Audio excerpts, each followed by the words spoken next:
Tardes a todos.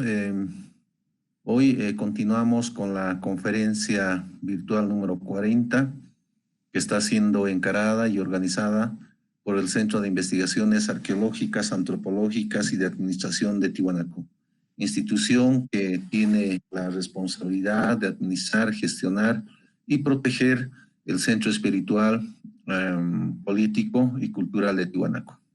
En este marco, hoy vamos a continuar con esta conferencia número 40, sigue acerca de lo que es la conservación y la gestión acá en Tiwanaku. Hoy tenemos el placer de seguir continuando y escuchando la experiencia de la compañera Irene de la Beris con la temática que es duradero como tallado en piedra. Una mirada al estado de conservación de los líticos de Tiwanaku. Con este preámbulo, en la anterior conferencia hemos presentado la hoja de vida de la licenciada Irene de la Beris. Hoy, tanto el grupo Meet como también en el Facebook institucional, estamos predispuestos a seguir escuchando, a seguir aprendiendo y, por supuesto, a acumular la experiencia que has tenido acá en Tiwanaku. Buenas tardes, adelante, estimada Irene. Buenas tardes a todos. Voy a empezar con compartir. ¿Cómo se hace esto? Present now.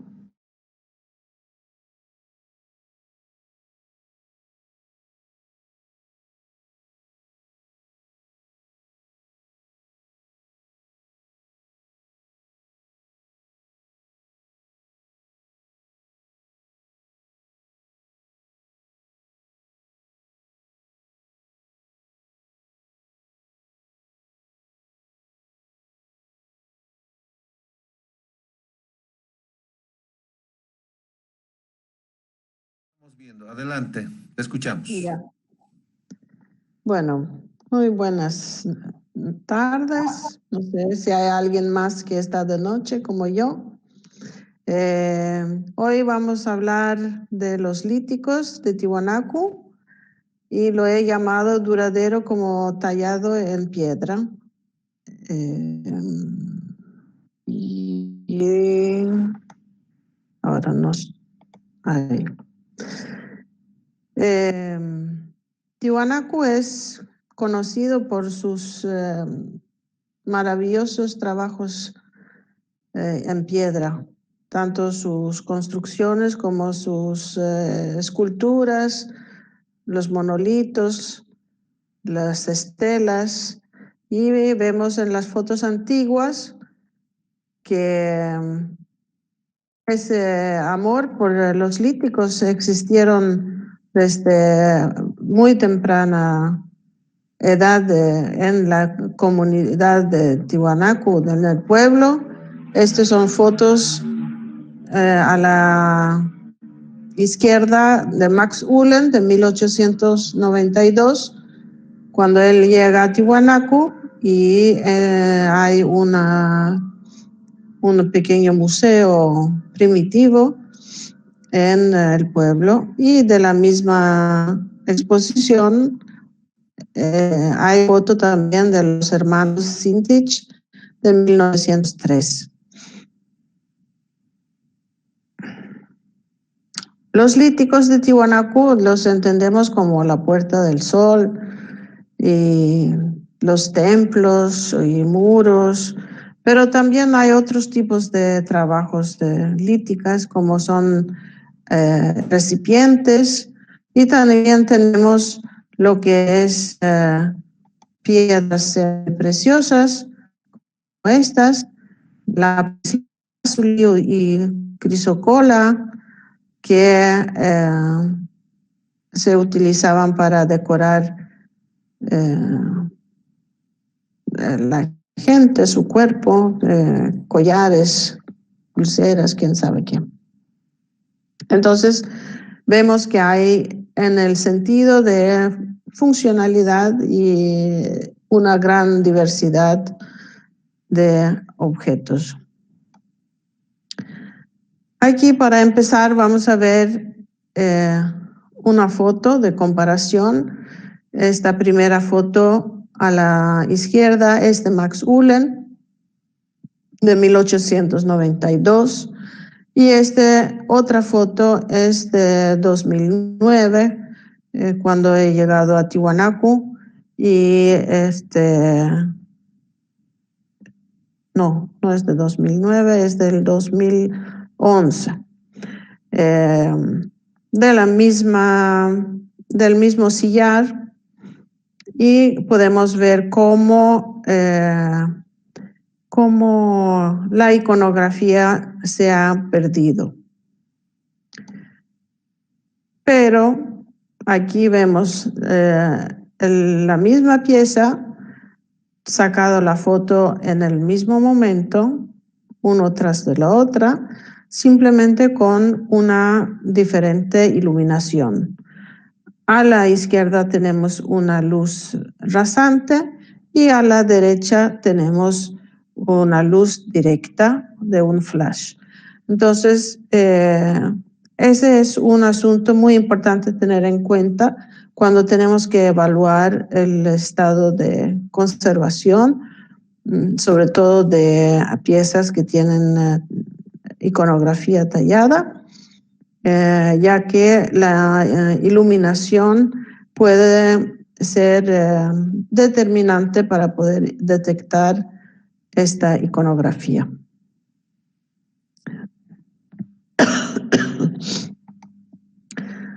Entonces voy a empezar con la histeria, no la historia, sino la histeria del deterioro de la Puerta del Sol. Vemos aquí el friso de la Puerta del Sol. Podemos ver claramente que las dos esquinas, tanto de un lado como del otro lado, no son talladas con la misma profundidad como el resto del friso. Entonces, eso no se está borrando, sino simplemente no se ha terminado de elaborar las figuras.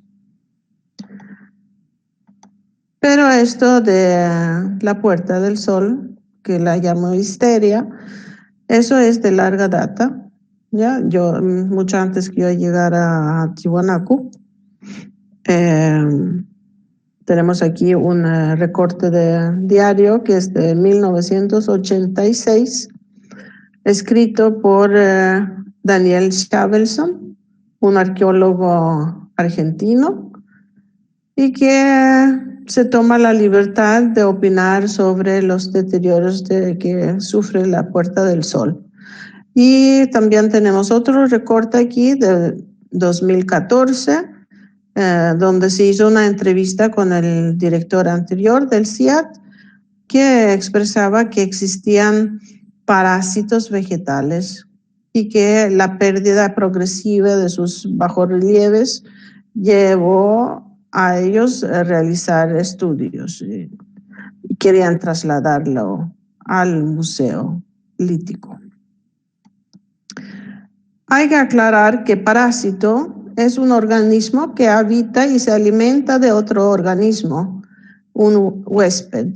La Puerta del Sol no es un organismo, aunque vivimos en un mundo animado en los Andes, no lo consume el biodesarrollo que existe sobre él. Los mohos son hongos que se desarrollan en lugares húmedos con una humedad relativa mayor a 75% y de baja luminosidad. Hay que acordarse que la Puerta del Sol se encuentra en el intemperie, bien ventilado y en plena exposición del sol todos los días. Va a ser muy complicado que alguno de esos dos organismos pueden desarrollarse en la puerta. Lo que sí encontramos en la superficie de la Puerta del Sol son líquenes, que es una simbiosis de un hongo y una alga que se ayudan mutuamente uno con la fotosíntesis y el otro poniendo a disposición agua, y que eso permite que se pueden mantener también en épocas de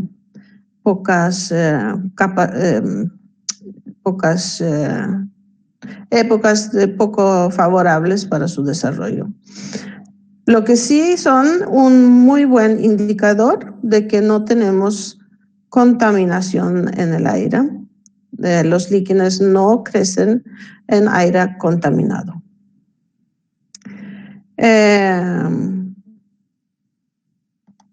¿Ya? Y aquí una foto de cerca del lado derecho de la Puerta del Sol, del friso, donde podemos ver que las figuras de los hombres alados y también los soles que están en la parte inferior están tallados su contorno, pero no tenemos nada detallado de la superficie de la figura, que son ese tallado tan característico de la iconografía tiwanaku.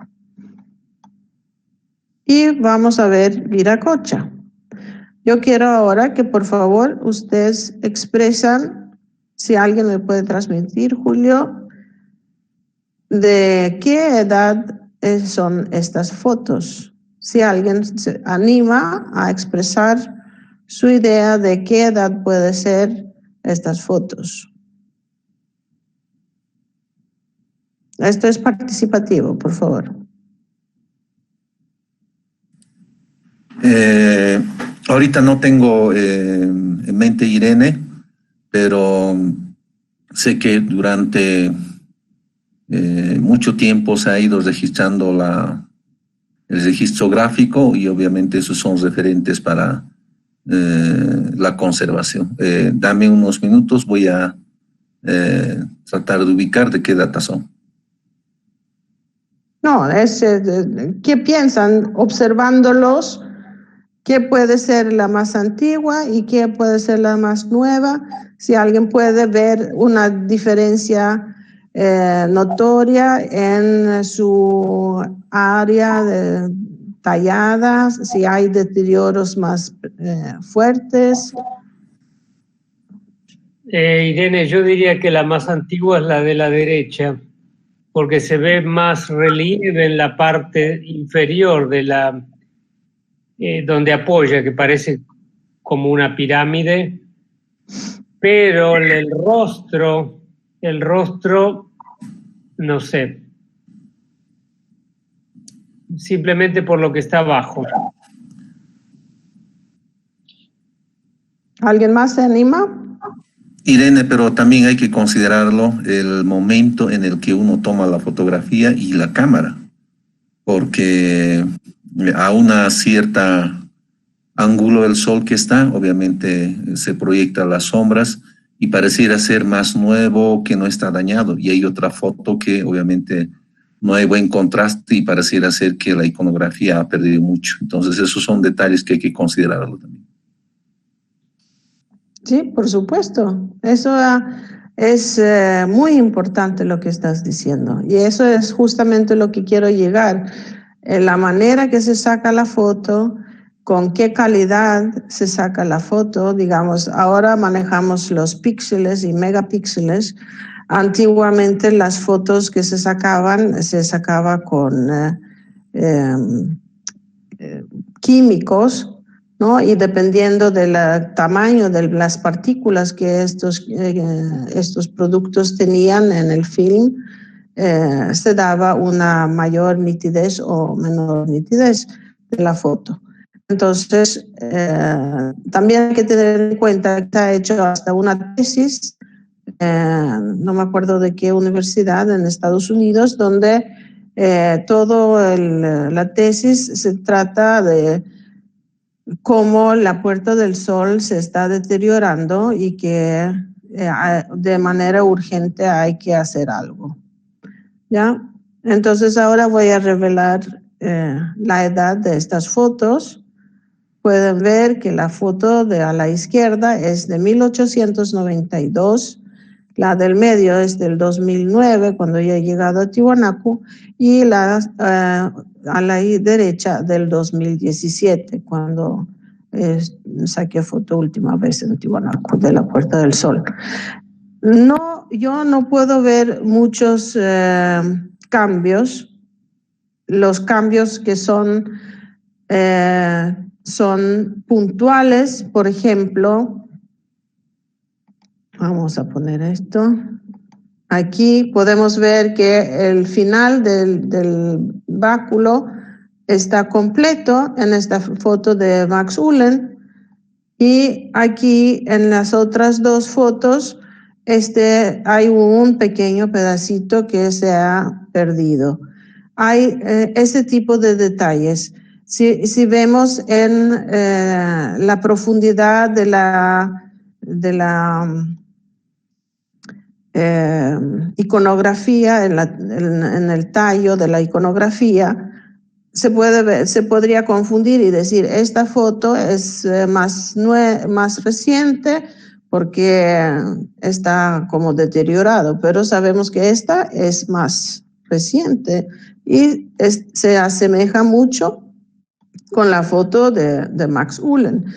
Entonces, el tipo de deterioro que tenemos en la Puerta del Sol no es por erosión, es por fuerza mecánica, y yo pienso que este tipo de pérdidas que se presentan en el friso es resultado de la eliminación inadecuada de los líquenes para liberar visualmente la iconografía, y no es por su intemperismo. Vamos a ver más fotos. Aquí es el lado izquierdo del friso, donde podemos ver que, por supuesto, la sombra difiere un poco de un momento al otro. La de arriba es de Max Ulen, de 1893, y la de abajo es de 2014. Entonces, yo veo la iconografía igual de clarita en los dos. Esta es la parte de atrás.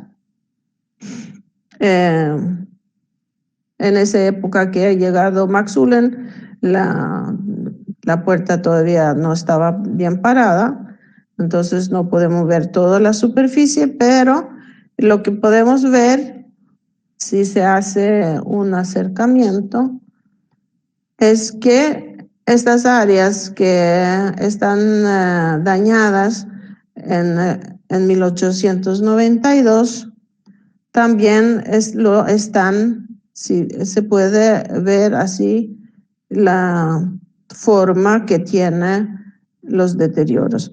No, son antiguos las pérdidas que se presentan en la parte posterior. No son de data reciente. Aquí el trompetista,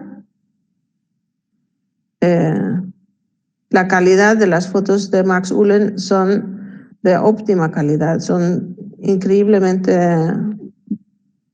buenas las fotos, y difícilmente nosotros con una cámara digital podemos lograr la misma calidad que ellos usaban.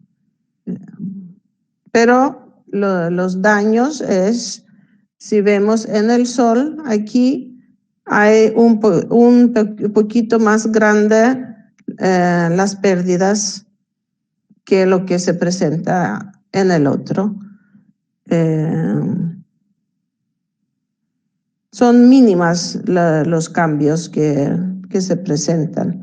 Podemos ver aquí, por ejemplo, esta cabeza de cóndor, que falta arriba, que falta en el pico, y en la otra foto, en las mismas áreas, son los que se ha perdido un poquito más.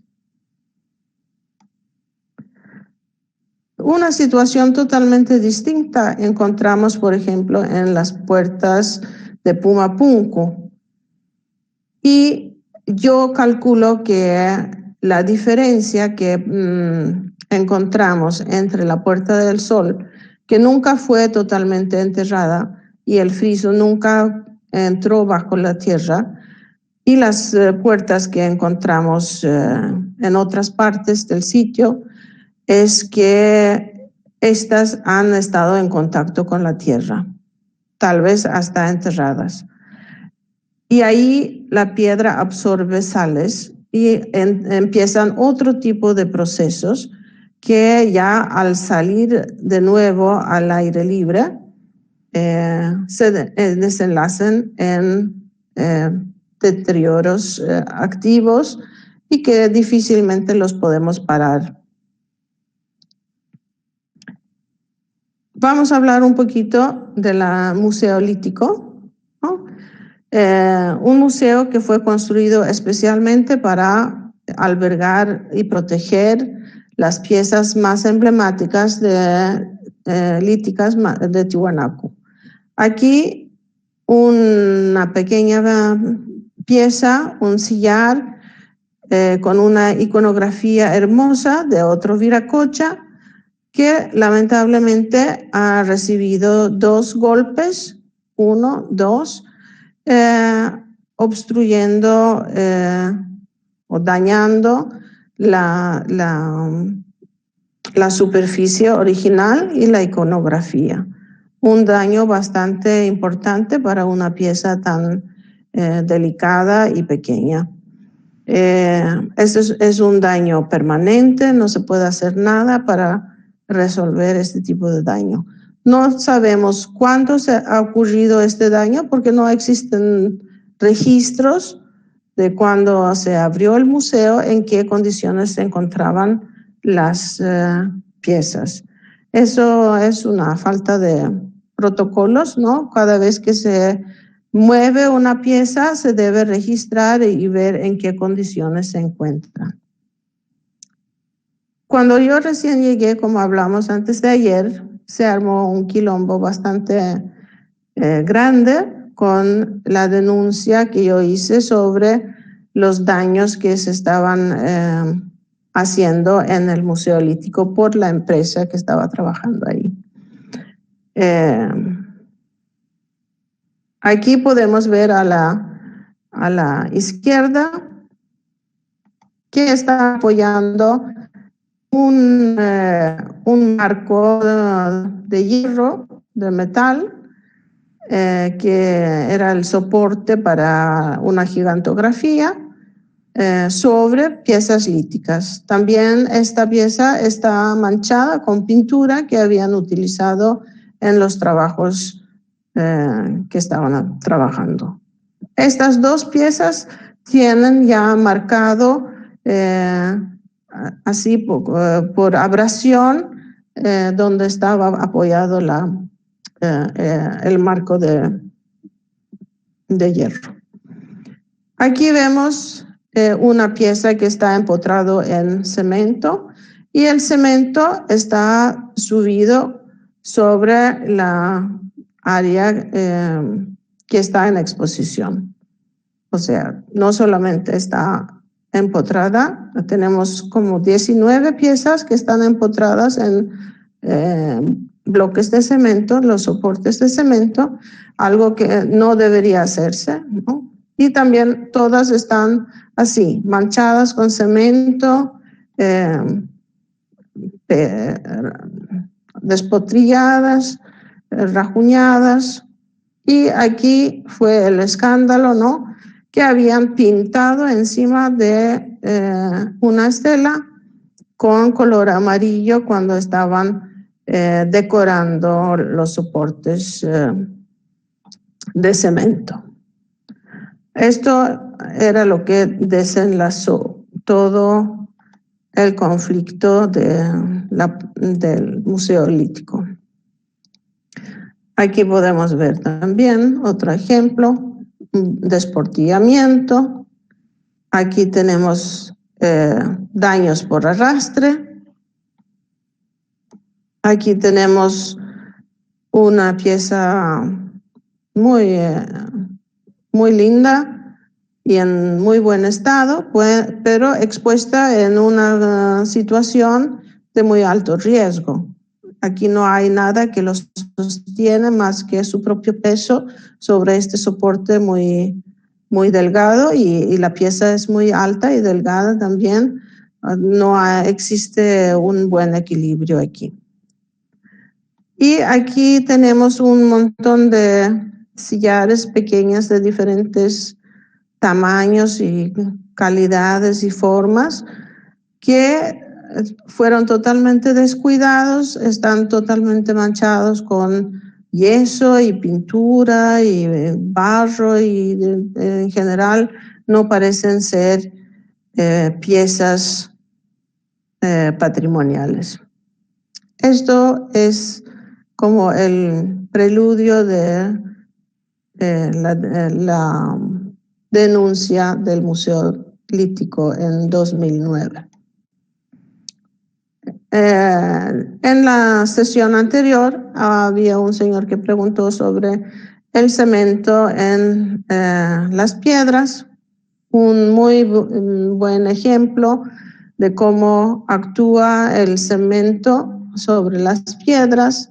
Podemos ver en la entrada principal de Calasasaya, donde se ha colocado una capa de cemento sobre la entrada para impermeabilizar, y en vez de impermeabilizar, el agua pasa por el cemento y filtra en las piedras de abajo, generando todo este daño por sales solubles, desprendiendo fragmentos bastante grandes de los sillares.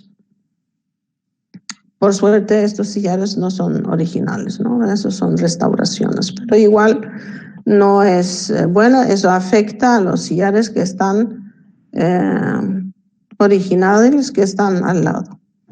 Otro es la manipulación errónea, ¿no?, de piezas. Uno piensa que nuestras manos son limpias, las he lavado, pero nosotros tenemos grasitud y enzimas que están sobre nuestras manos y que es imposible quitar. Entonces, alcanza suficiente veces que uno toca, se genera una capa gruesa. Aquí vemos el sillar antes de empezar la conservación. Arriba a la izquierda, aquí a la derecha podemos ver el inicio del lavado. Se lavó con jabón neutro y apoyado con cepillo de dientes y pinceles para liberar la grasitud que tiene encima. También se hizo compresas con EDTA, que es un químico que se utiliza para limpiar. Y este proceso se sostuvo durante 3 semanas de trabajo intensivo. Aquí estamos más o menos a la mitad de la limpieza, donde se puede ver que ya la pieza ha perdido el color pálido en la parte inferior, así por tierra y polvo que estaba asentado, y también las manchas de grasitud que está en la parte superior está un poco menos intenso. Aquí es la pieza, cómo se logró, y bueno, se tuvo que dejar de limpiar porque ya no se podía seguir. Todavía podemos ver que hay una diferencia en la coloración. Vamos a aumentar aquí. En la coloración, en estas áreas donde se existía las manchas más intensas. Así que no necesitan ser herramientas duras que dañen los líticos. También nuestras manos pueden ser muy dañinas. Por eso utilicemos siempre guantes cuando trabajemos con los líticos, con cualquier patrimonio, y así no dañamos mientras trabajamos. Intervenciones erróneas. Este es uno de los pocotías que existe en una sala que no está en exposición. Podemos ver en la parte inferior. Vamos a poner el aumento. Así podemos ver en la parte inferior que la piedra tiene una pátina oscura, y en la cara podemos volver a reconocer la pátina en la frente y las cejas, pero en los ojos, la nariz y alrededor de la boca vemos que esta pátina está eliminada, y el funcionario del Ministerio de Culturas, bueno, en eso entonces habrá sido el viceministerio de Culturas, confesó a mi persona que alguien había hecho grafiteadas y ellos habían limpiado, así lo dijo,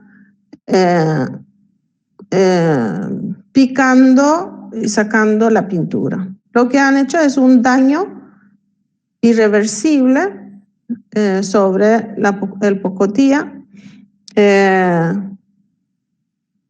quitando la superficie original. Está poniendo en exposición, en superficie, algo que es interior a la pieza. No es la superficie original, que era la intención del artista que ha hecho este trabajo. También podemos ver aquí a la izquierda que ha existido descuidos, hay pinturas, raspones y salpicaduras de cemento. Esta pieza también está empotrada en su base de cemento. Erosión. A diferencia de la Puerta del Sol, aquí podemos ver, esto es el cinturón del fraile. En la parte de abajo es en blanco y negro, es una foto de Poznański, al principio del siglo XX. Y las otras 3 fotos están sacadas el mismo día en diferentes partes del fraile. Aquí vemos su cinturón. Hay un bastante importante deterioro, a mi parecer. Se ha redondeado toda la iconografía, ¿no? Todo el tallado ya está redondeado, no están nítidas las líneas, y las líneas que estaban sobre la figura se han borrado totalmente. Perdón. A la derecha podemos ver la parte inferior del fraile. La foto de arriba es del lado este, y la foto inferior es del lado oeste. Podemos ver que al lado oeste se mantiene mucho mejor la iconografía, o sea que el impacto del intemperismo es mucho más fuerte del lado oeste en este caso. Y aquí podemos ver la diferencia, cómo se va borrando la iconografía por la erosión.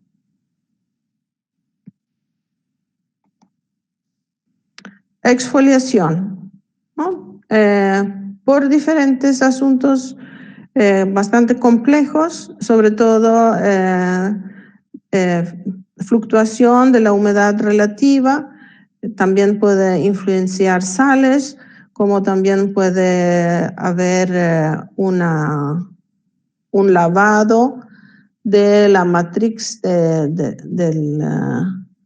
la roca, que hace que se desintegra de esta manera la roca. Y hay casos aún peor, como esta, donde prácticamente se está haciendo tierrita de vuelta. Cuando se presenta así redondeadas las esquinas y la superficie, este es el resultado de un deterioro eólico por el viento, el mismo viento que cae sobre el muro. También se agrava con si se levanta polvo o otros pequeñas partículas que hace como un arenado de la superficie. Otro problema que tenemos, que es muy extendido, es el desprendimiento de la superficie a más o menos una profundidad de medio a 1 centímetro de profundidad. Es la situación de la entrada principal de Calasasaya. Por esa razón no se puede pisar sobre la escalera, porque prácticamente está como pequeños globos abajo de la superficie, y con una pequeña presión en los lugares equivocados se puede romper como una cascarita, como cascarita de huevo, y desprenderse la superficie. Por supuesto, la superficie que vemos hoy en la escalera no es la original. Hay que pensar que esta ha sido utilizada primero que nada durante tal vez casi 1000 años, y después ha sido expuesta al intemperismo también por mucho tiempo. Entonces, no es la superficie original, pero es lo más cercano al original que tenemos. Y si no lo cuidamos, se va a ir perdiéndose de a poco toda la escalera. Las sales solubles también es un problema muy grave. Esto puede ser resultado de filtraciones de agua de las terrazas que se encuentran por atrás, o también por acumulación de humedad en la base del muro, y humedad por capilaridad que sube desde esta acumulación de agua.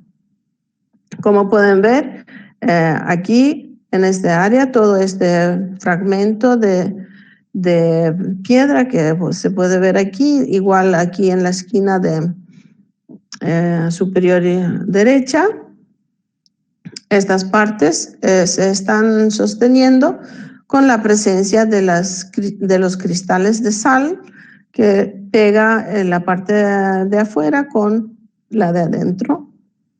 Entonces, si se genera una pequeña presión o se moja de nuevo, todo se va a desprender. Y se expone otra capa más adentro que va a sufrir el mismo destino.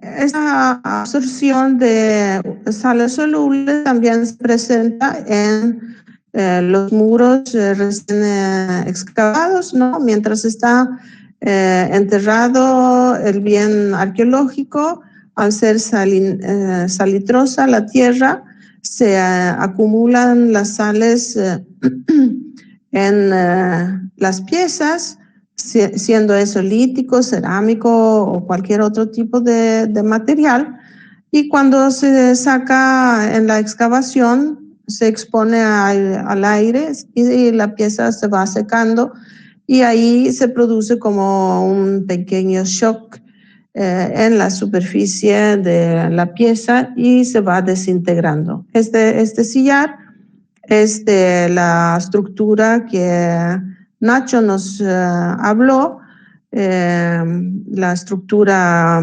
parecida al Putuni, que está un poco al sur de Putuni, sur-oeste, que se encontró con las excavaciones que se hizo en el 2017. Bueno, la forma que se producen estos daños por la salinidad, cuando la evaporación es sobre la superficie, entonces la deposición de las sales se produce como eflorescencia. Eflorescencia de las sales, se hace una capa blanca que es suavita y lo tocas y se cae como polvito. Si se hace la evaporación justo por debajo de la superficie, se genera un proceso de arenización y la superficie se va desintegrándose como pequeñas partículas de arena. Si se hace el frente de evaporación un poco más adentro, vamos a tener la exfoliación o vesiculación, o en inglés peeling, y en el caso donde la evaporación se hace en mayor profundidad todavía, se producen desprendimientos después de fisuras que se hacen. También tenemos diferentes tipos de deterioro en la diferente altura del muro, ¿no? Dependiendo de cómo es la evaporación del agua. El deterioro por la sal está muy ligado al manejo del agua. Y aquí vemos las cabezas clavas. Eso lo presento ahora porque hasta ahora en la bibliografía se habla de las cabezas clavas como estaban hechas en piedra caliza, y el año pasado hemos realizado estudios petrográficos en el IGM, Instituto Geológico. Ayúdame, Julio. Sí, es en el Instituto Geológico de la UMSA. Ya. Ahí mandamos 15 muestras de líticos patrimoniales, pero de desechos de talla colonial, ¿no? De desmantelamiento colonial, fragmentos pequeños que no tenían ningún contexto, que se habían aparecido en la excavación, y se pudo determinar que las cabezas clavas son en realidad una roca toba volcánica muy dura, de las más duras que tenemos en Tiwanaku, y ahí directamente podemos poner las cabezas clavas en otro momento de prioridad en nuestros trabajos para el futuro. Un poco para que se pueda entender lo que necesitamos comprender de las rocas, es que nosotros hablamos de piedra o rocas o líticos como si fuera un solo material, pero en realidad estamos hablando de miles de diferentes combinaciones. Las rocas se producen por el magma y que se consolida por enfriamiento, y dependiendo de cómo se produce y en qué altura y qué presión, esto puede ser o roca ígnea o roca plutónica. Después tenemos las rocas metamórficas que cambian sus características por presión, por exposición a una presión alta. Tenemos las rocas sedimentarias, que es el resultado de la erosión de todas las otras rocas, y así va, esto va girando hasta momentos infinitos. Solamente las rocas sedimentarias también se subdividen después según el grosor de su granulometría, de las partículas, la combinación que tienen las diferentes partículas, también el tamaño y porcentaje de su matrix, que es la masa que sostiene estas partículas, también por su composición química. Entonces vemos que tenemos una gran variación. Aquí vemos también cómo se hace la formación de las rocas sedimentarias. Es una complejidad de diferentes maneras que se puede producir cualquier tipo de roca sedimentaria. Y entonces una roca no es una sola cosa. Y el Fraile es un muy buen ejemplo. Aquí tenemos líneas de diferentes colores en la misma roca. Y eso se produce porque es una piedra sedimentaria. Esto en su momento de sedimentación ha estado en posición horizontal, no vertical. Y los diferentes sedimentos de diferente coloración, por diferente composición química que tienen, se ha producido estas líneas. Entonces no tiene la misma calidad la parte roja que la parte más clarita. Y así podemos ir ver variaciones en una misma pieza debido a diferentes partes de un proceso geológico. Aquí podemos ver las 13 muestras. 13 muestras que mandamos al IGM.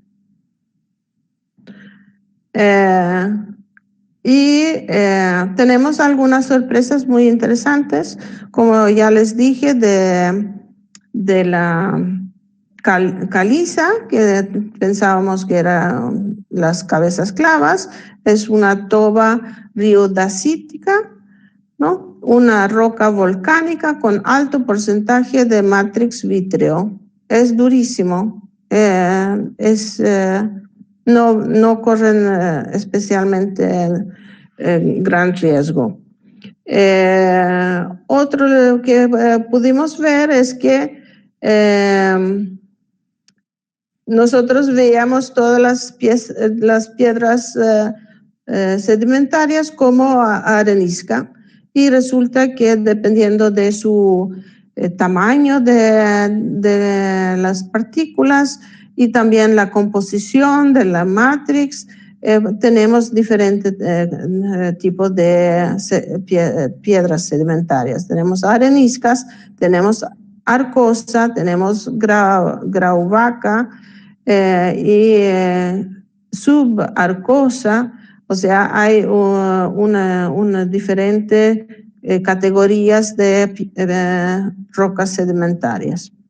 También teníamos esta sorpresa donde, por ejemplo, esta piedra que era gris, que nosotros la veíamos como andesita, resulta ser un basalto, y otro que también pensábamos que era andesita era una dacita.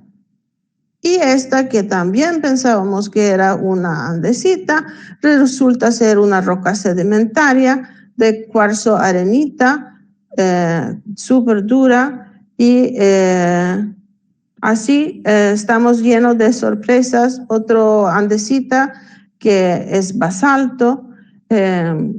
Lo que podemos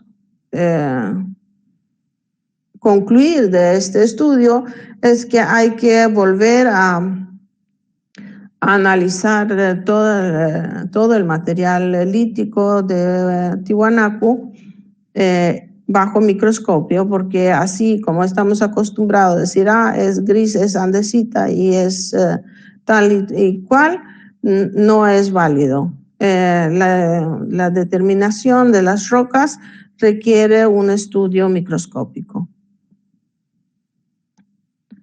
Aquí podemos ver la primera muestra, ¿no? Aquí es en su forma natural, esto es el corte que hicimos y esta es la composición en su descripción microscópica, donde vemos que es 62% de cuarzo. Entonces aquí en este gráfico que utilizan los geólogos, el 62% de cuarzo posiciona esto en un arcósico arenite y no es una arenisca pura. Y definen también el tamaño de la arena o las partículas. Aquí tenemos la muestra de toba volcánica que caracterizan como una roca de una textura piroclástica. Las rocas piroclásticas son las rocas que se han expulsado con gran fuerza de los volcanes, entonces tiene muchos orificios, como si han tenido, por supuesto, en ese momento, gases que después han dejado los huecos. Y así, estos son las cabezas clavas que están hechas de este material, entonces cambia mucho la historia. Ahora, ¿cómo hacemos la evaluación de estado de conservación? Lo que nosotros vamos al campo, observamos un objeto en laboratorio, lo primero que queremos ver para entender en qué situación se encuentra es las formas de deterioro. Aquí como ejemplo, esto es una pieza lítica que estaba en el Museo Cerámico en exposición, colocado sobre un fondo de acerrín como decorativo y con las constantes lluvias que presentaba el Museo Cerámico hasta recientemente. Ese acerrín se humedecía, nunca nadie se percató de eso, yo creo, y estamos hablando de 20 años, que más de 20 años, casi 30 años, de agua que entraba y humedecía este acerrín, y este acerrín se iba descomponiendo, y la piedra se ha manchado con los mohos, que sí, aquí tenemos mohos que han manchado la piedra. Entonces, primero vemos las formas. Esta es la forma, son manchas por humedad, ¿no? Por moho,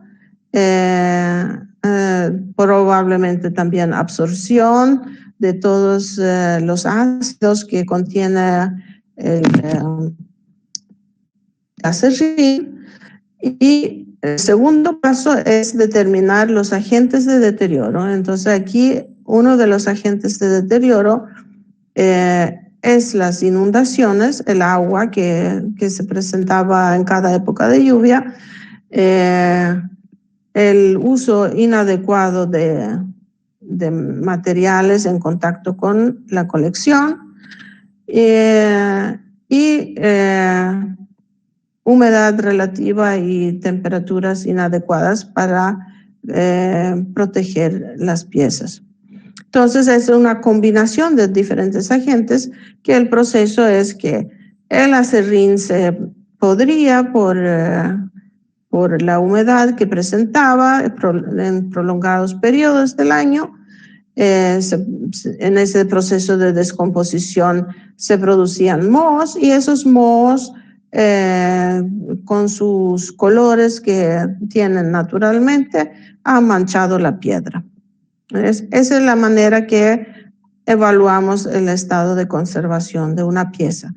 Y hay los que utilizan el estado de conservación bueno, regular y malo, que a mi parecer no es muy informativo. Yo prefiero utilizar una escala de números donde cada número representa una determinada situación, donde el 1 no necesita más que conservación preventiva y el 5 necesita urgente intervención para no perder su existencia.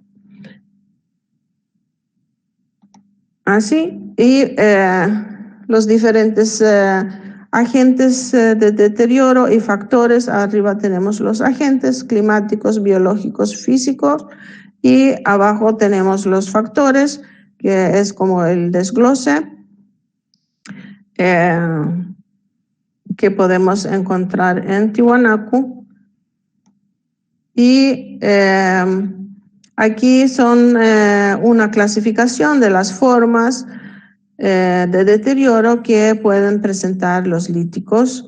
Es por la publicación Fitzner y Hendricks del 2001. Hay otro tipo de clasificaciones también. Esto es solamente un ejemplo.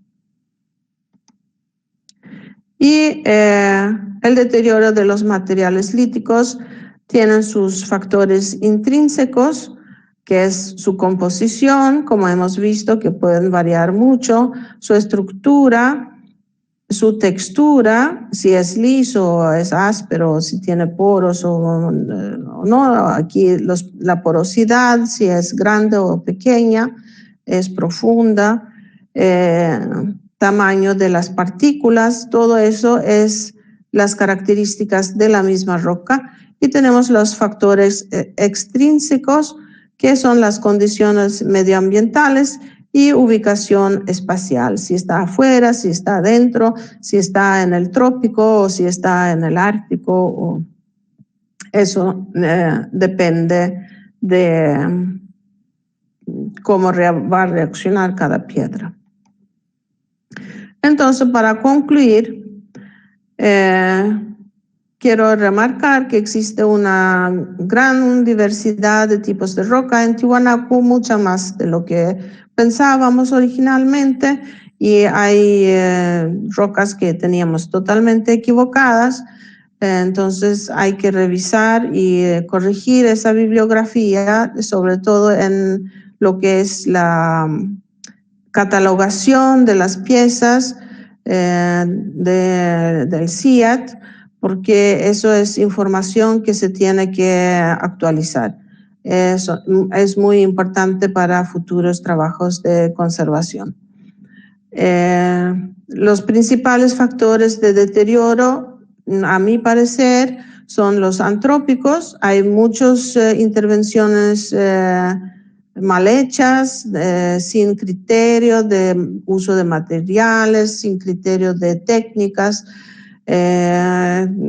mucho descuido, mucho, por ejemplo, de las 136 piezas expuestas en el Museo Lítico, más del 90% presentan algún tipo de daño físico. Las sales solubles es algo muy presente en las estructuras de Tiwanaku.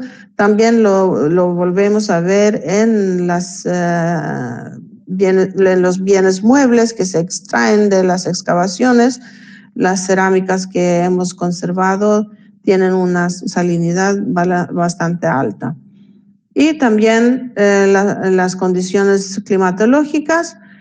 Tiwanaku se encuentra en el altiplano, con condiciones muy extremas y muy duras, de temperaturas bajas en la noche, temperaturas altas en el día, a veces sequías prolongadas y también épocas de lluvia con agua, así aguaceras. Yo nunca he visto llover así como en ninguna otra parte, la verdad. No se puede intervenir las piezas de manera masiva porque no existe una receta para la conservación de los líticos, considerando la variación que existe de tipos de rocas y también las diferentes formas de deterioro y procesos de deterioro que podemos observar. Cada pieza se tiene que tratar de manera individual. Y para seguir con lo que es la conservación de los líticos en Tiwanaku se requiere más investigación, recursos humanos, equipamiento e insumos y sobre todo tiempo. Este es un trabajo muy moroso. Hemos visto la limpieza de un sillar, nos llevó más de 3 semanas trabajando día completo, ¿no? No era que lo dejábamos por ahí remojando, era un trabajo activo por tanto tiempo. Entonces se puede imaginar la cantidad de líticos que tenemos en Tiwanaku, se necesita mucho tiempo y conservadores para dar frente.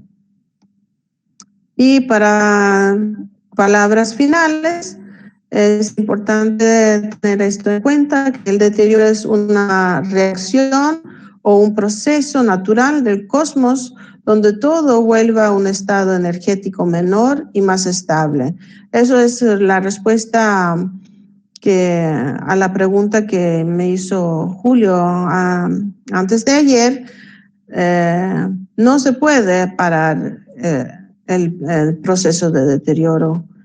Lo que hace el conservador es tratar de hacer este proceso lo más lento posible y así el bien patrimonial puede llegar a una mayor cantidad de personas actuales y sobre todo los futuros.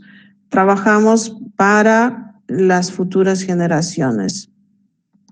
Así, y aquí con este muchacho los saludo y muchas gracias, y si hay preguntas podemos realizar las preguntas. Muchísimas gracias, Irene. Nos has explicado de manera muy didáctica de lo que se está haciendo en Tiwanaku y principalmente con los litos. Y creo que has hecho una respuesta muy realmente técnica. No se puede detener el deterioro. Lo que tú has afirmado es correctamente, ese es el objetivo también, en este caso de la gestión de conservación, es alargar la esperanza de vida de los bienes patrimoniales y que la mayor cantidad de generaciones puedan tener esa misma oportunidad, así como nosotros tenemos el disfrutar los bienes patrimoniales. Muchas gracias, sinceramente, Irene. Si puedes dejar de compartir para pasar a las preguntas. Perfecto. ¿Ahí dejó? Sí, ahora sí. Entonces, primero quiero agradecer, invitar también al grupo Meet, como también en Facebook Institucional, para que puedan formular las preguntas y te vamos a transmitir enseguida. Mientras tanto, quiero hacerte conocer en que te ven en este caso, en Buenos Aires, en Argentina, en Quito, Ecuador, en Francia, en Mesitas, Colombia, en Estados Unidos, en Chicago, por supuesto también en Chile.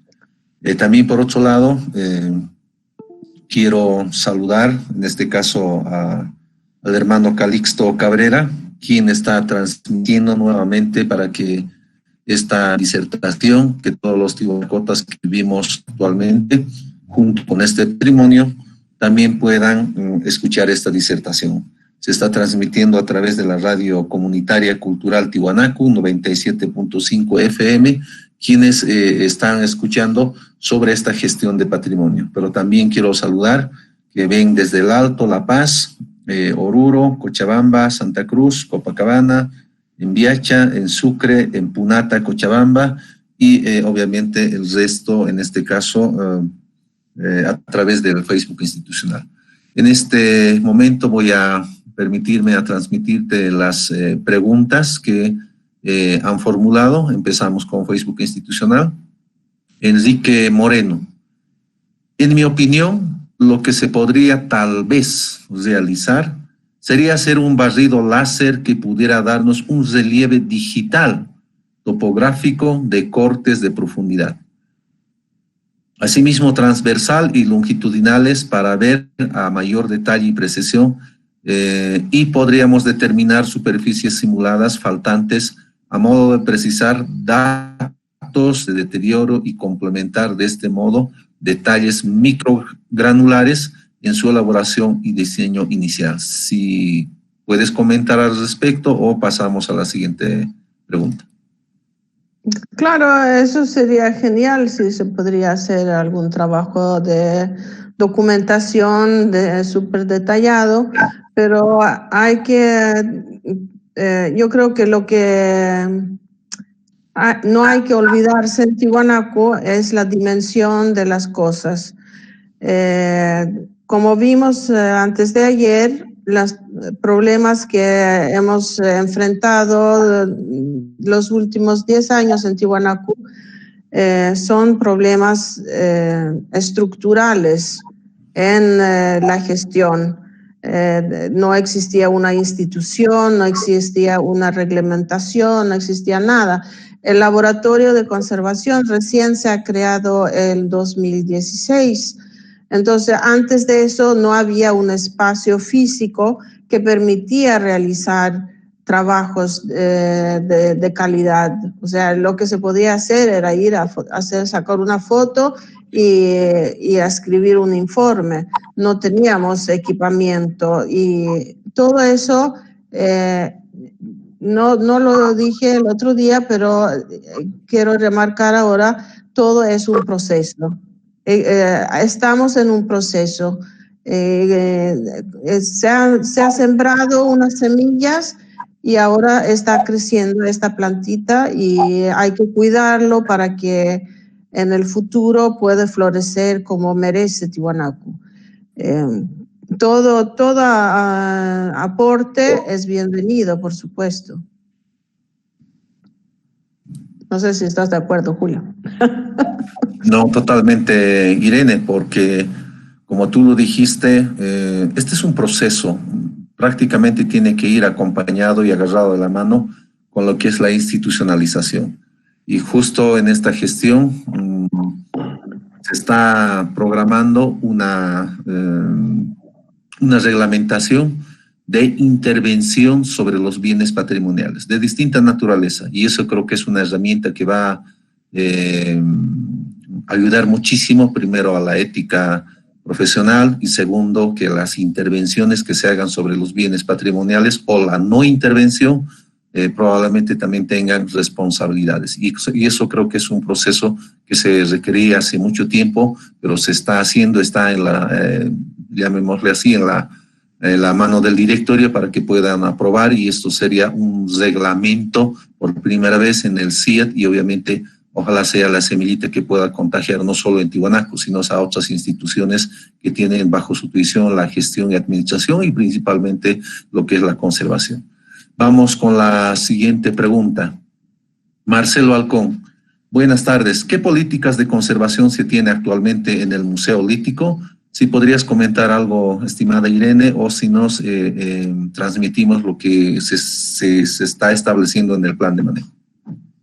Sí, por favor, si tú quieres actualizar mi conocimiento también. Gracias.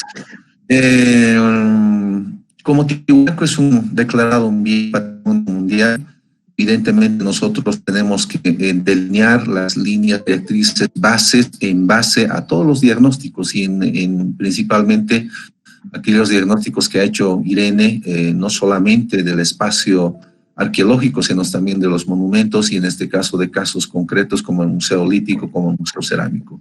En base a estos diagnósticos se ha planteado y también se ha recogido en el plan de manejo con el objeto de garantizar y de priorizar acciones, lo que hace rato decía la Irene, también ha hecho un diagnóstico que es realmente muy importante como herramienta de gestión sobre las esculturas al interior del Museo Lítico. Y en ella, en el documento que puede explicar de manera detallada en la que está por el estado de conservación, si no me equivoco es de 1 a 5 que se ha desarrollado, y eso obviamente es obligación de la institución a través del área que corresponde el prever la intervención de manera técnica y responsable. Entonces estamos en esa fase y obviamente en esta gestión en junio de este 2020 el Centro de Patrimonio Mundial debería de habernos aprobado el plan de conservación, que es de manera integral, pero sin embargo sabemos que esta gestión, casi la mayoría de las instituciones, no solamente a nivel nacional, sino a nivel internacional, no han trabajado y esperemos que en la siguiente gestión, ojalá en su primera sesión del Comité del Centro de Patrimonio Mundial, pueda aprobarnos y eso es rango de ley y de cumplimiento obligatorio.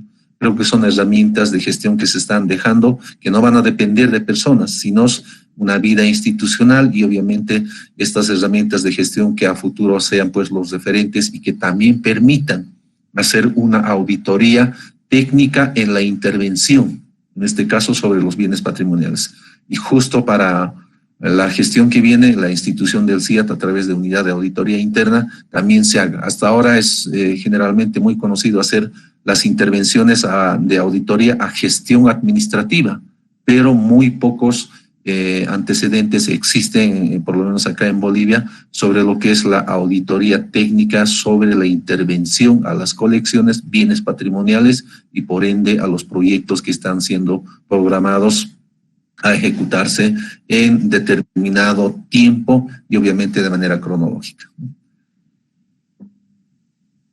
A transmitirte la siguiente pregunta, Irene, por favor. José Marcial Hernández Soto pregunta lo siguiente. Esa superficie en los líticos se llama corteza pétrea.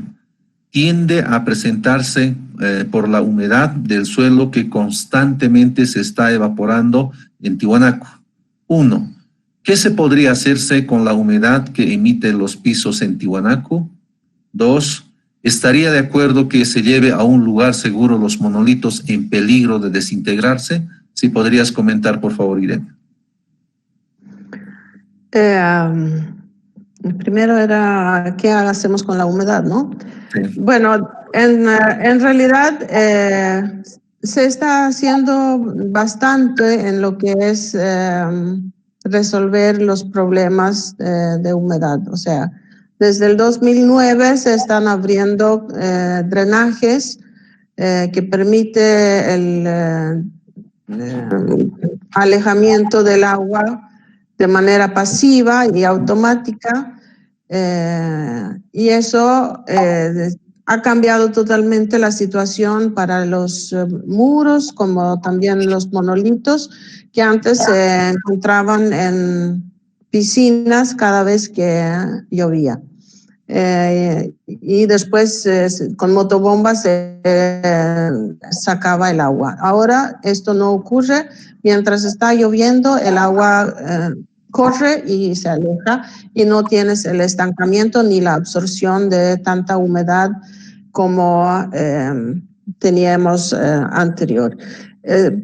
Por supuesto, existen áreas que presentan problemas, como nos mostró también Nacho.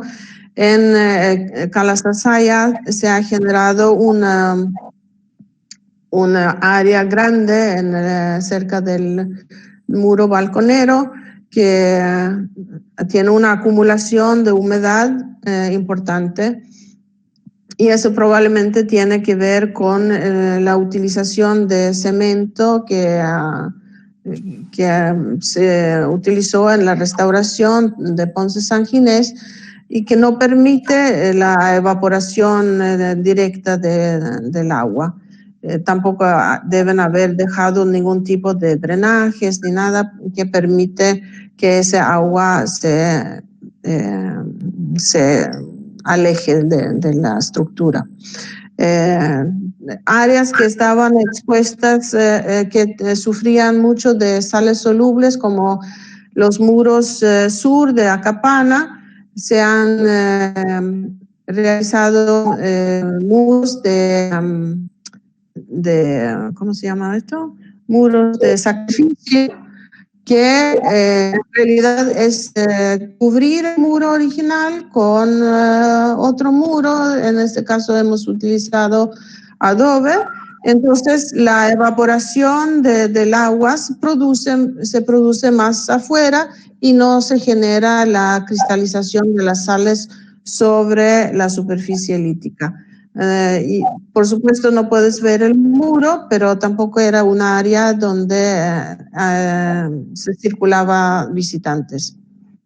Así que no es relevante esa exposición para el visitante.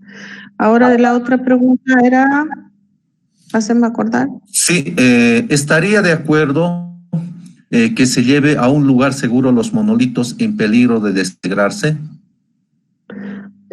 Bueno, personalmente y acorde a las cartas internacionales, considero que los monolitos son partes inmuebles del sitio y que no deberían retirarse. Y en realidad las condiciones que ha presentado el Museo Lítico han sido mucho más desfavorable, ya me estoy durmiendo, que lo que hubieran sufrido en el intemperie.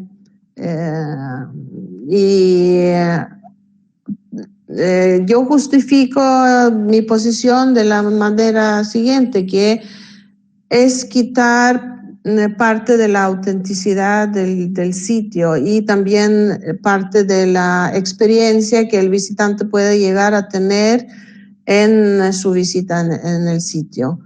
En caso que no se puede salvar en el intemperie, sí, ahí se justifica meter la pieza o la escultura en un museo, pero en un museo bien hecho, con criterios en todo sentido, no solamente cambiarlo de lugar a condiciones incontrolables. Hay que también pensar en qué es lo que representa esto en economía. Por ejemplo, este proyecto que existió para trasladar la Puerta del Sol del sitio al Museo Lítico y que no se realizó al final, salía $120,000, ¿no? Yo creo que con $120,000 podríamos hacer una excelente conservación in situ, no solamente de la Puerta del Sol, sino también de todos los líticos que están ahí. Yo no sé dónde se fue ese dinero, pero eso, no sé, no tiene, para mí no tiene una proyección lógica gastar $120,000 en trasladar la Puerta del Sol, que significaría un riesgo muy grande, ese traslado, en vez de gastar ese dinero para hacer una conservación in situ. Y eso se puede. Existen productos que estamos experimentando en Tiwanaku ahora para ver cómo reaccionan en los líticos que tenemos, en estas muestras que les he mostrado. Y falta tiempo para seguir estos estudios. hay que hacer ya una segunda etapa de experimentación en piezas que se encuentran en el intemperie, pero que no son muy importantes, porque no vamos a experimentar con la Puerta del Sol o con el Fraile, hay que experimentar con elementos que no tienen tanta importancia, por lo menos en la cuestión estética. Y cuando ya estamos definidos y sabemos qué estamos haciendo, ahí recién se podría intervenir en los monolitos, que ahí hay que tener mucho cuidado. Perfecto, gracias Irene. Se me cortó la señal por un segundo, perdí las preguntas en el grupo de Google Meet. Si podrías comentar la primera pregunta, por favor, o si no te transmito de Facebook institucional. Disculpas. ¿Cómo perdiste? Yo veo aquí el chat. Sí, en el chat del grupo Meet se desconectó mi internet y volví a entrar nuevamente, pero no tengo las preguntas que estaban formuladas. Por favor, Irene. Yo los puedo leer entonces. Por favor, te quito el trabajo. Por favor. Alberto Espinosa pregunta, el año pasado circuló una noticia peruana que decía que se comprobó que las piedras de Pumapunku eran un tipo de piedra creada por humanos, cementos, podrías decir, pero hasta ahora no pudo ver algún estudio sobre ello. ¿Cuál es su opinión sobre este tema? Bueno, yo creo que los estudios petrográficos que hemos hecho en la UMSA el año pasado desmiente totalmente lo que estos señores han dicho. No se ha visto todavía ningún estudio publicado sobre este trabajo que han salido a la prensa a informar, pero si realmente ellos pueden crear piedra de esta manera, me parece muy interesante en el sentido que nos sirve para hacer las restauraciones. No creo que esto ha sido la manera que se ha creado las piezas líticas en Tiwanaku. No, eso no. Pero sí me interesa si es posible aplicarlo en la conservación. Irene, sobre eso sería bueno complementar. Evidentemente ha circulado sobre los posibles muestras que se habrían tomado acá de Tiwanaku.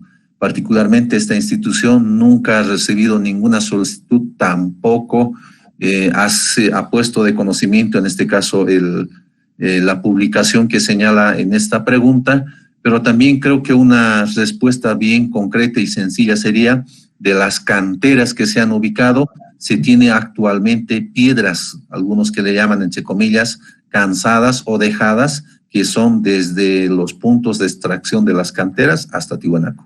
Esos son, creo, los mejores ejemplos que pueden desmentir sobre esta mitología que ha circulado la gestión pasada, que obviamente respetamos la investigación que han hecho, pero no compartimos porque los datos nos llevan a generar otras hipótesis y obviamente probablemente las más cercanas a la realidad, ¿no? Ya, y después. Sí, te leo la siguiente pregunta en el grupo Facebook, por favor, vamos intercalando. Víctor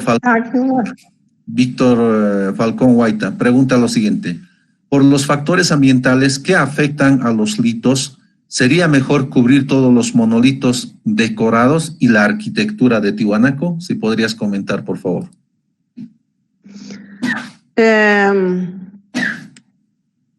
Lo que es muy importante entender en la conservación es que cuando tú cambias las condiciones, también se generan nuevas dinámicas en el material arqueológico o patrimonial. Eso no es solamente por el material arqueológico, pero también para otro tipo de patrimonio.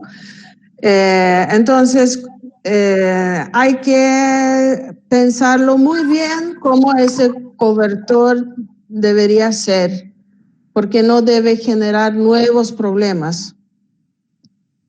Un ejemplo de eso podría ser, digamos, para los que conocen el área, en el montículo de Chiripa, en el 2007 se excavó una estructura de adobe al cual se hizo un techo de policarbonato en una estructura de madera,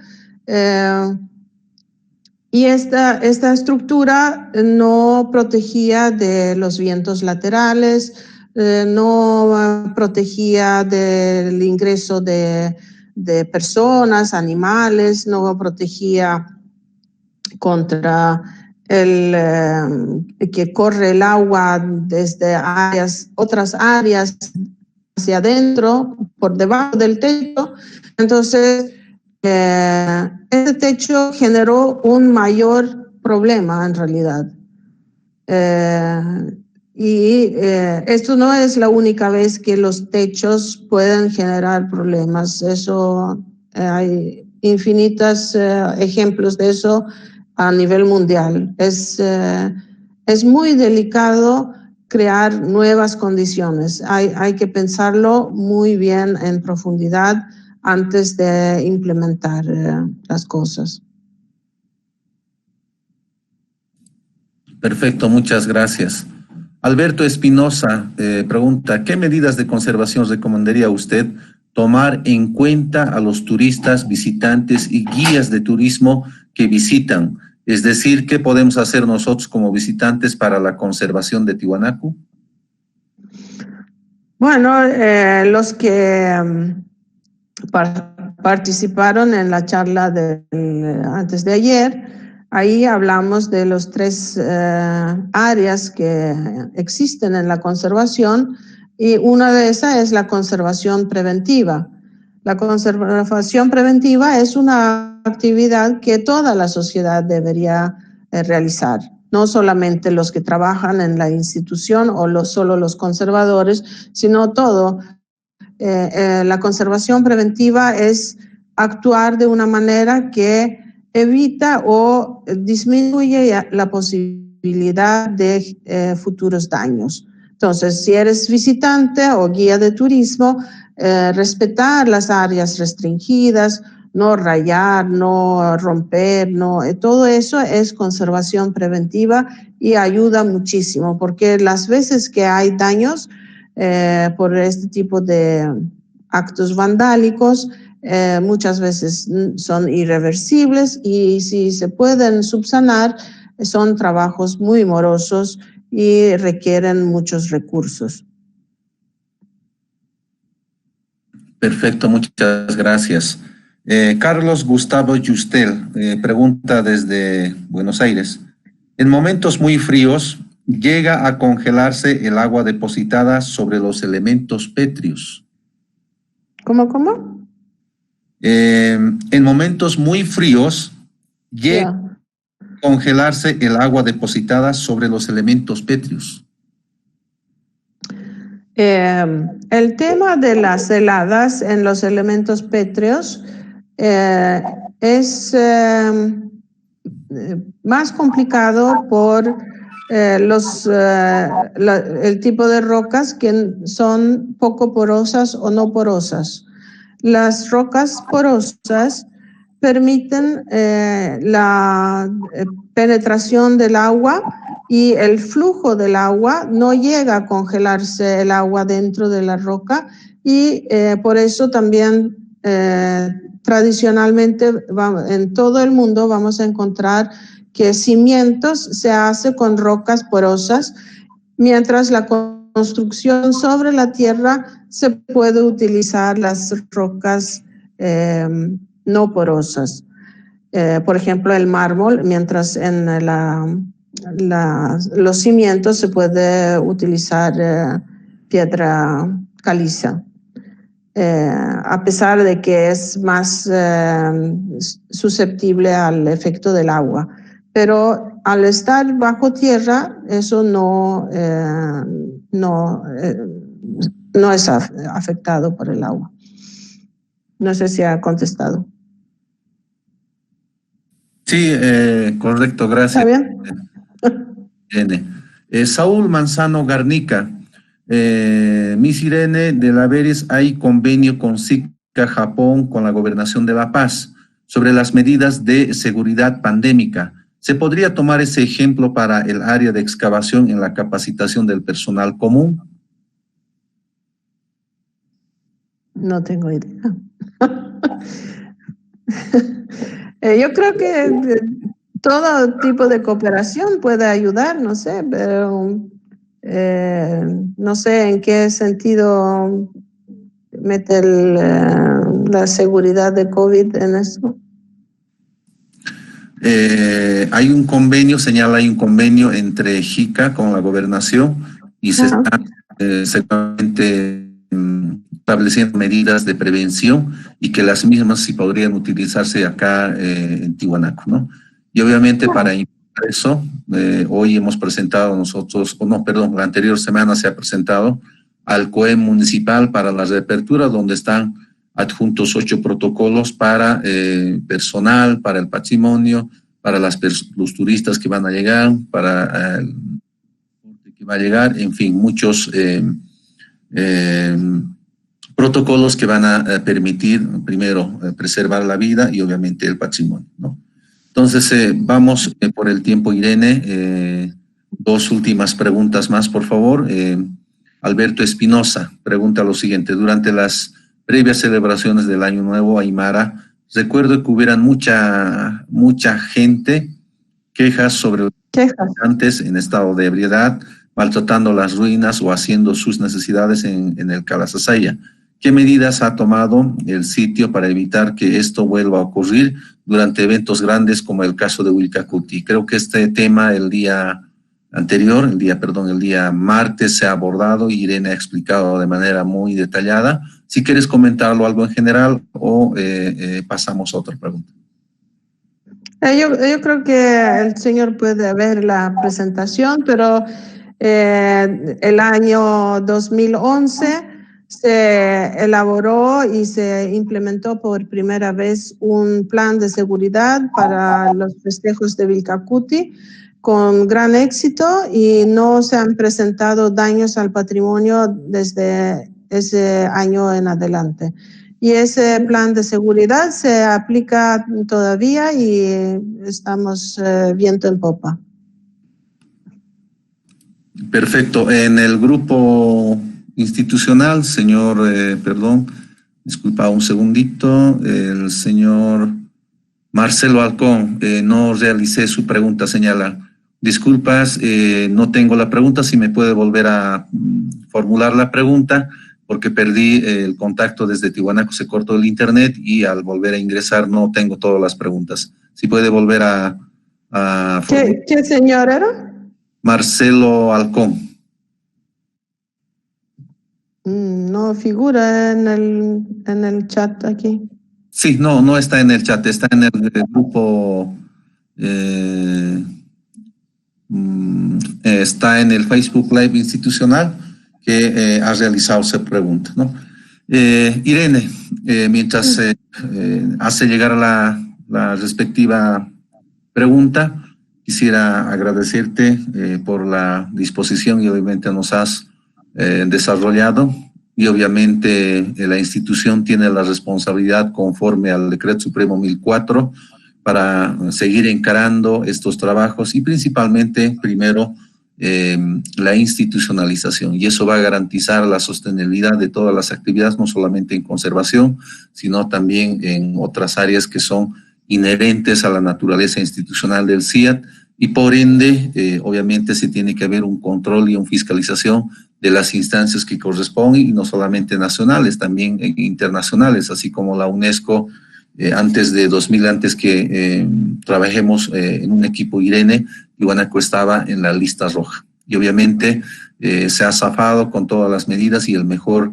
esfuerzo que se ha hecho es implementar estas líneas de acción que sean obviamente coherentes y acorde a la naturaleza de los bienes patrimoniales y la problemática específica que presentaron estos bienes, tanto no solamente en el área arqueológica, sino también en las áreas expuestas como el Museo Cerámico, Lítico y obviamente los depósitos que prácticamente no estaban considerados y hoy obviamente ojalá en la siguiente semana nosotros tengamos la posibilidad de mostrar los avances, la gestión que se ha hecho y obviamente primero es ordenar la casa. En ese sentido se ha avanzado muchísimo.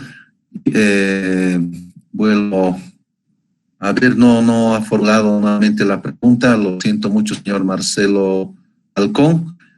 Con esto, Irene, estaríamos concluyendo esta transmisión y muchísimas gracias nuevamente a nombre de la institución. Sabemos que este es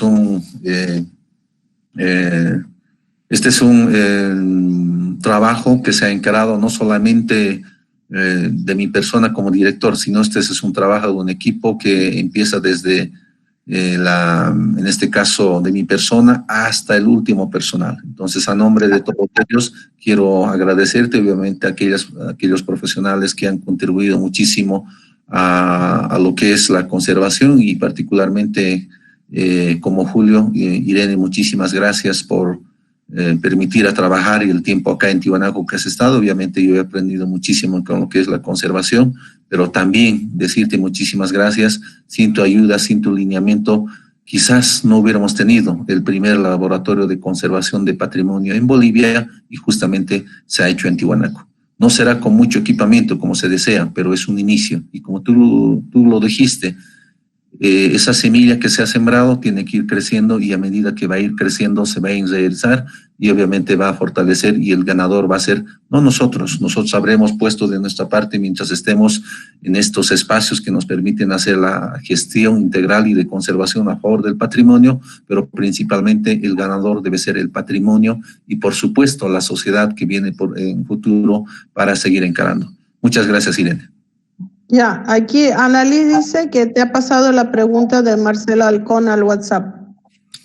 Permítame un segundo revisar el WhatsApp, por favor. Gracias, Julio, por todos los halagos. Para mí ha sido también un aprendizaje importante. Lo leo, estimada Irene. Acá tengo lo que me envió Annalí. Obviamente la transmisión debe estar ahí, pero como yo tuve el corte de internet. Marcelo Halcón, buenas noches. ¿Cuál fue la razón por la cual el Museo Lítico después de su apertura fue cerrado y abandonado sin ningún cuidado de la conservación de los litos? Actualmente, después de su reapertura de 2 salas, no se puede apreciar ningún tipo de conservación. ¿Cuál es el motivo? Esa es la pregunta que ha señalado. Si puedes conservar o si nos comentamos de manera muy general. Bueno, mi idea de qué ha pasado con el Museo Lítico, no sé si todos están de acuerdo, pero a mi parecer hay problemas de diseño, hay problemas de materiales y hay problemas de trabajo aplicado en la construcción. Esos 3